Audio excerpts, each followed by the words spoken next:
salaamaaleykum sëñ bi nuyu naa la. maa ngi lay fay soxna si waaleykum salaam wa rahmatullah. tur bi nan la ak lan moo waraloon sa teewaay ci Solution TV. Amadou Lamine Diack Mhm, laa tudd dëkk HLM Padois mhm. villa numéro 308 ñëw nag Solution TV ngir am solution. Ok. ñëw Ngir am TV solution. ngir am solution kese waaw. jafe-jafe lan la. jafe-jafe yi mooy j'ai été licencié ça fait 11 mois licenciement abusif par la CBAO groupe Attijari Wafa Bank. Mhm, Un certain Babacar Gueye ak un certain Juliette Marie-Thérèse Sarr ñoom ñoo signé sama lettre de licenciement mhm. wax ne j'ai menacé le directeur général Mounir Oudgiri de mort. Ah bon comment.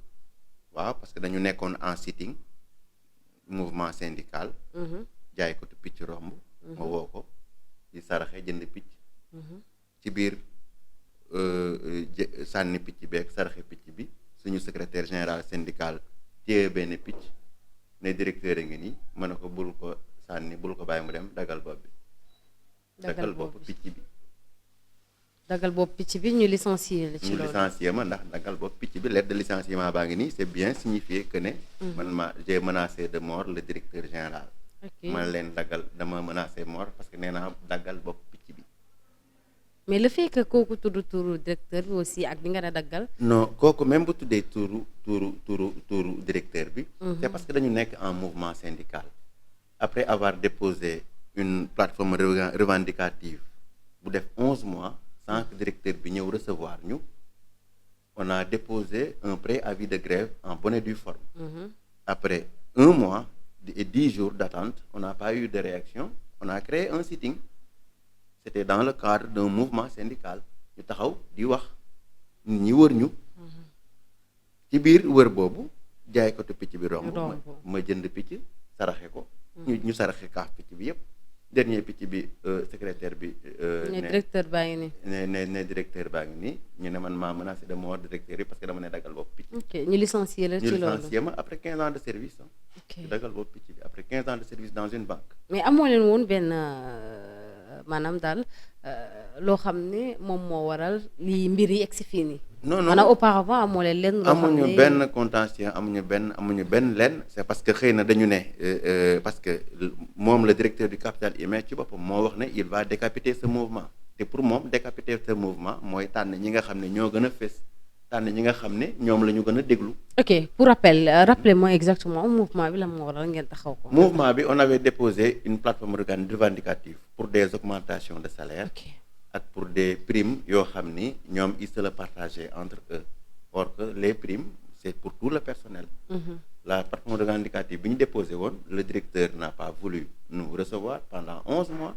On a déposé un préavis de grève légal et en bonne et due forme. mhm, On est allé en grève pendant 40 jours. Ça a fait effet.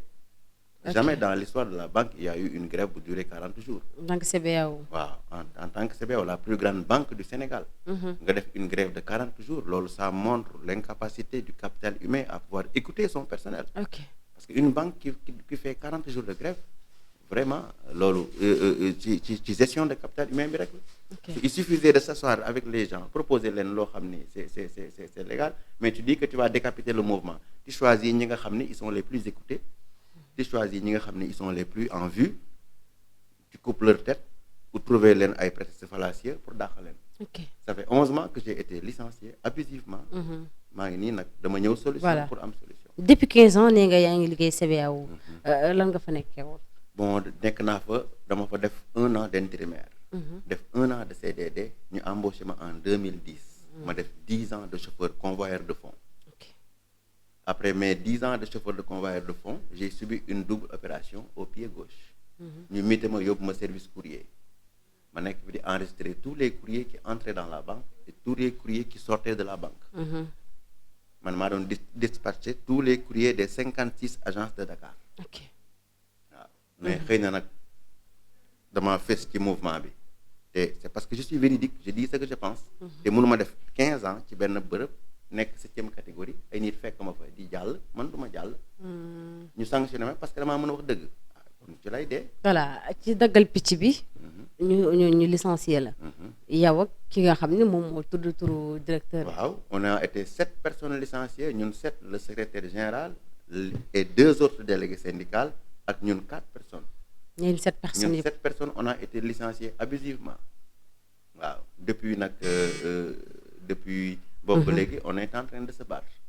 waaw dem nañ en justice le temps de la justice n'est pas le temps des hommes. ok mais nag mais bi di ngeen demande explication xam nga wala laaj nañ leen explication pour ngeen expliquer wu ana la moo war a catégoriquement nié quand on m'a envoyé dañ ma njëkk a envoyé benn huissier mu indil ma sommation interpellative. dans la sommation interpellative le huissier a signifié que ne man maa tudd turu directeur. il y a une différence entre la sommation interpellative ak la demande d'explication. D'abord parce que ci biir sommation interpellative bi ils ont dit que man maa personnalifié picc bi. voilà ci demande d'explication bi ñu ne secrétaire général moo personnalisé picc bi.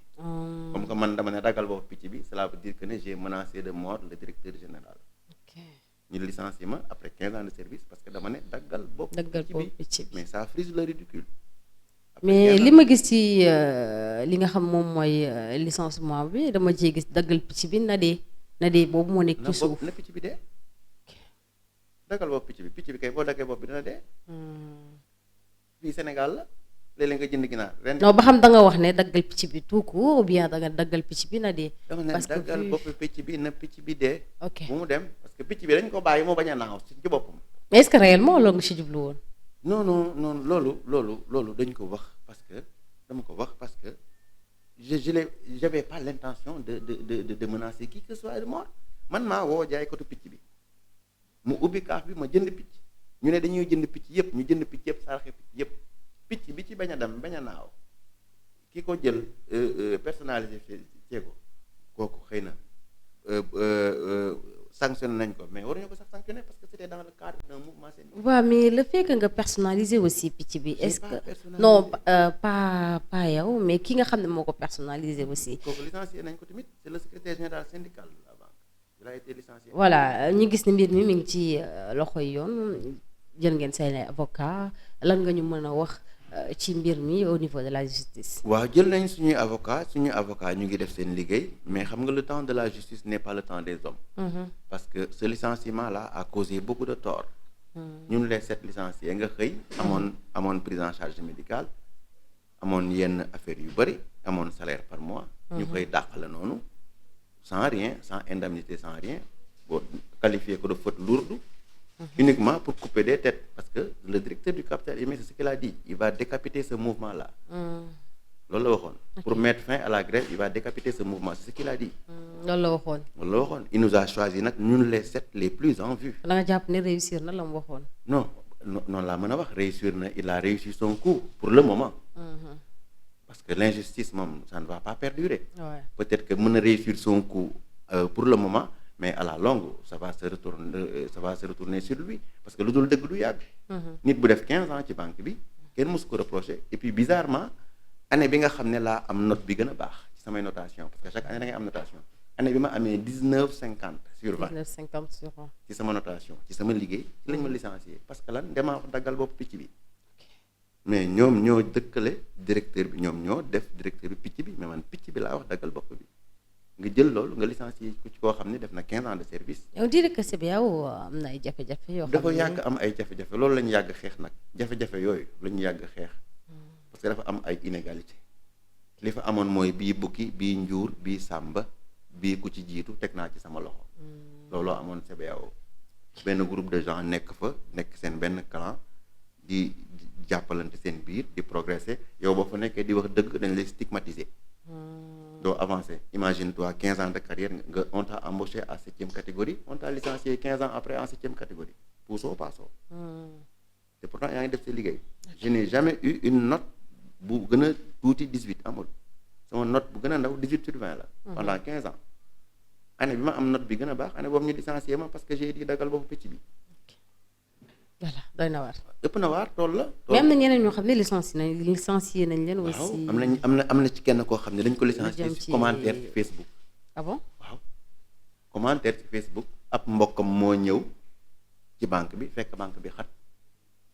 waaw il s'est plaint sur Facebook ne ko yow seen banque bi léegi da ngay ñëw mais da ngay tardé man damay dem beneen banque mu ne ko demal bu la neexee le fait que mu ne ko demal bu la neexee. ki nekk agent bi nekk ci CBAO. agent bi nekk ci CBAO bi. moo ne xaritam bi demal ci beneen. moo ne xaritam bi moo ko interpellé ne ko yow seen banque bi temps yi da ngay ñëw damay tardé tout ça nangam sangam seen mouvement de grève bi xanaa moo ko waral man soo moytul dinaa génn ci banque bi dem ci beneen banque mu ne ko soo bëggee dem nga dem. léegi. ñu licencié ko ñu ne dafa incité client bi il a incité un client à quitter la banque. moo tax te loolu ci Facebook bi la amee. ci Facebook bi la amee on l'a licencié pour un commentaire sur Facebook on est où. fan la ñu nekk ay marocains yu fi ñëw jënd banque bi toog fi def lu leen neex ñu leen di seetaan ah déedéet lii damaa ñëw solution pour àdduna bi dégg ma àdduna bi dégg que ne il se passe des injustices dans certaines entreprises de la place yoo xam ne ay expatriés ñoo ko yor di noot nit ñi di leen def lu leen neex. di briser seen carrière di éclabousser seen famille ci jaay doole teguñu ko fenn. voilà depuis 11 ans ba léegi yaa ngi toog est-ce que amul benn impact bu négatif ci sa famille. wala extrêmement négatif. Ma famille s'est disloquée. J'ai perdu mes 2 femmes. Mes enfants sont partis. Je suis retourné à la maison familiale parce que je ne parvenais plus à payer ma location. loo xam ne dafa ñëw bett la et puis ce qui est grave dañu bàyyi le 23 lañ la licencié ñun le 25 la ñuy jot sa salaire. Au mois de janvier da ngay jot ton salaire bara jot sa prime. ñu bàyyi ba le 23 mu des 2 jours pour nga fayee ku ñu licencié la. Tu pars sans aucun sou ñu ne la on t'a licencié sans aucun droit. mais fay ñu la le 25 bi. 1 franc fay ñëw ko. je suis parti les mains vides pour jéem a toroxal rek. jéem a toroxal parce que man maa am fitu jël micro bi taxaw ci buntu banque bi wooy ne CBAO bañ na dootuñu nangu kenn noot ñu boo bëggee ma jox la vidéo bi. En sitting j'ai pris le micro ma taxaw ci banque bi ma ne CBAO bañ na dootuñu nangu kenn noot ñu CBAO bañ na. ñu toog seen bureau di ko dégg mais dañu nekkoon dans un cadre de mouvement syndical. waaw léegi an lan koy wax ci régime bi nga xam moom moo fi nekk. li may wax j'interpelle directement le président de la République son excellence monsieur Bassirou Diomaye Diakhar Faye parce que je retiens de son dernier discours à la nation un paragraphe très important mooy dafa ne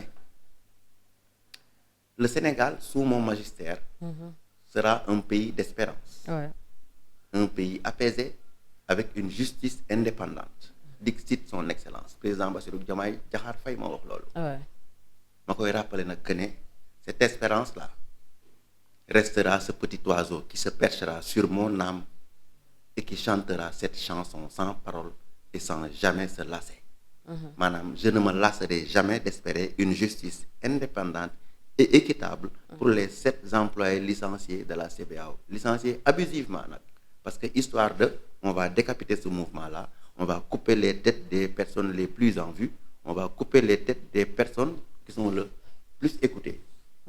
C'est le directeur de Capital Humain ak son secrétaire ñoom ñoo orchestré loolu ñoom ñoo choisir ay nit ñi nga xam ne ñoo fa nekk bu ñu waxee ñu dégg leen am aura te nag wax dëgg ay nit yuy wax dëgg ñoo fa nekk di wax dëgg ñu sacrifier leen pour effriter mouvement bi ils ont réussi leur coup.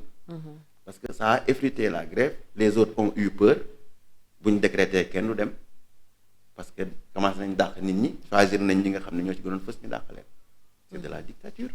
loolu nag bi ñu koy def ci nguuru Macky Sall la woon dañ ko def en janvier février mars yàlla may ñu un ancien secrétaire général syndical à la tête du pays. may ñu un premier ministre ancien secrétaire général syndical à la primature. kon ñoom laay ñaan directement. Solution TV. li may wax nii damaa bëgg mu yegg ba ci président de la République. yegg ba ci premier ministre Ousmane Sonko. que ne dans des entreprises de la place des expatriés sont là en train de brimer les gens injustement. Dans le cadre d'un mouvement syndical nga licencié ci une personne bu wax dagal bopp picc bi nga ne il a menacé de mort le directeur général. mais ñoom xam nañu erreur bi mu def sax parce que ñoom waa Maroc ci boppam. Après quelque temps ana ki ñuy wax ne dama ko menacé de mort. voilà ana moom. ils l'ont remplacé dellu na Maroc. ah bon kon instant bi nekkatu fi. nekkatu fii beneen directeur la ñu indi parce que xam nañ ne directeur bi li mu doon def du yoon. ok directeur boo xam ne dafa xeeb nit ñi directeur boo xam ni dafa war a rencontrer le mouvement syndical chaque mois une fois il refuse pendant des mois de rencontrer le mouvement syndical. Ndax man li nga fi expliqué que ni motif yi tax ñu licencier agent yi xaw na nooy tuuti un peu mais est-ce que waxtaan mi ngi doon am ci seen biir pour wane ne lii la ñuy éviter ku ko wax ak lii lañ bëggul lii lañ bëgg. bi ñu observé 40 jours de grève. ñu xam ne ñii ils sont déterminés. ils ont pris la décision ñu jouer les bons offices yónni ay kilifa ñaan ñu nañu suspendre mot d'ordre bi pour mën a waxtaan ak ñoom. ndeket ñoom ñu ngi préparer seen coup. c'est quand on a suspendu le mot d'ordre de grève dem dellu au bureau commencé liggéey ci la licenciement yi commencé. certains gens nag ont eu peur parce que ñi yaakaar ne nit moo leen di may xëy na ñoo ragal mais ñi nga xam ne gëm nañ ne yàlla rek mooy maye bu ñu nekkee seen dëgg du ñu ragal waaw. voilà ci lañ commencé licencier nit ñi tànn ñi nga xam ne nag sont les plus en vue ñi nga xam ni ñoom ñoo ci gën a am aura ñi nga xam ne bu ñu waxee ñu déglu leen ils ont coupé leur tête. voilà sérieusement nag. voilà merci beaucoup sëñ bi. jërëjëf soxna si ma lay gërëm di la sant. di gërëm Solution TV. di leen wax ne di leen seetaan. moo tax ma tànn ñëw fi xam ne vous êtes la solution. waaw yàlla na ngeen dem ba nekk télé bu mag. allahumma amiin incha allah parce que au vrai sens du mot. vous êtes la solution. voilà merci beaucoup te am naa yaakaar ne di ngeen am solution ci lii ma indi tey. incha allah am nañ ci yaakaar bu baax a baax di fàttaliwaat tamit ñi nga xam ñoo ñuy bàyyi xel. que ne numéro Jomette bi 77 250 16 61 képp koo xam ne rek am nga jafe-jafe sa bërëbu liggéeykaay wala am nga jafe-jafe yow sa bopp wala itam bëgg nga dénoncer ab mbir ak lu mu munti doon moo xam fait divers lépp mën nga ñëw fii ci solution en face Walfadjri nga daal di ko fii dénoncer nga daal di exposer li nga xam ne moom mooy say jafe-jafe incha allah rek ñu daal di trouver ndoo li nga xam ne rek moom mooy solution bi kon nag numéro baa ngi noonu 77 250 16 61 di leen jaajëfal bu baax a baax ndiki ëllëg incha allah.